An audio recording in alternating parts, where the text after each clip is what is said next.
Khan here, and welcome to I Can Explain Everything, the show where I take the concepts and questions that you sent me and try to put them in terms that everyone can understand.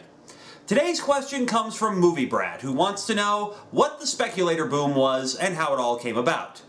Well, as a warning to anyone who's not interested in this sort of thing, you're about to hear a lot of comic book geekery.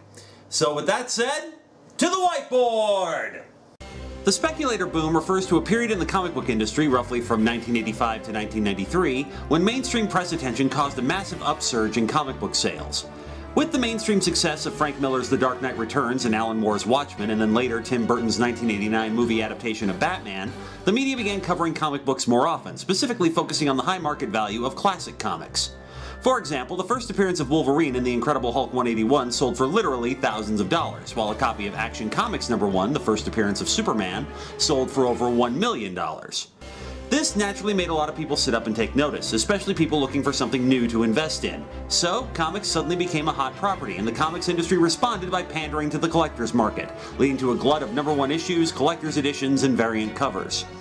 However, in the midst of all this, one simple fact had eluded the speculators who were looking for a way to turn a profit on their purchases and weren't aware of comic book history. The majority of the high-selling comics were at least 30 years old, and a good majority of the copies had been destroyed or lost in the intervening years, so extant intact copies were exceedingly rare, thus driving up their value. This meant that when the bubble burst, it did so spectacularly.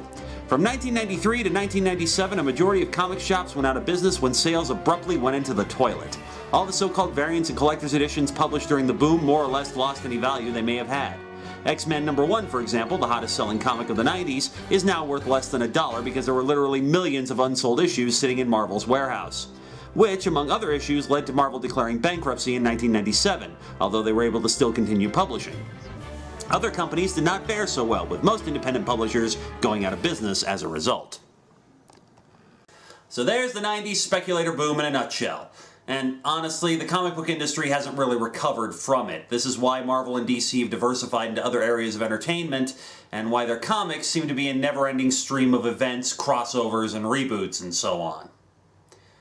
I'm Dubious Khan, saying there's nothing that can't be explained, except how in the hell anyone let the Cleveland show get 4 seasons on the air.